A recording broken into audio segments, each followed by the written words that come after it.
Inner circumference of a circular track 14 meter wide is 440 meter. Find the radius of the outer circle. So inner circle circumference இதுதான் concentric circles தான்.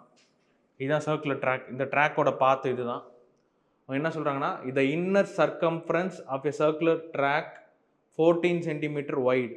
இப்போ circular track வந்து 14 centimetre wide. Circumference of a சர்க்கிள்னா inner சர்க்கிள்னா இதுவா? இப்போ இந்த சர்க்கிளோடைய சர்க்கம்ஃபரன்ஸ்ன்றது 2πr equal to 440ன்னு சொல்லிட்டான். இப்போ இதுலேருந்து நம்ம ரேடியஸ் கண்டுபிடிக்கலாமா? அப்போ 2 × 22 டிவைடட் பை 7 இன்டூ ரேடியஸ். அப்போ இந்த 44ம் இந்த 44 அடிச்சோம்னா 10 டைம்ஸ் வந்துடும். அப்போ ரேடியஸ் என்ன? 70 அப்படின்றத கண்டுபிடிச்சாச்சு. இப்போ என்ன கேட்குறாங்க? Find the radius of the outer circle. Outer சர்க்கிள்னா இங்கேருந்து இது வரைக்கும், இது ஒரு 14, இது ஒரு 17, அப்போ மொத்தம் எத்தனை? 84. ஆன்சர்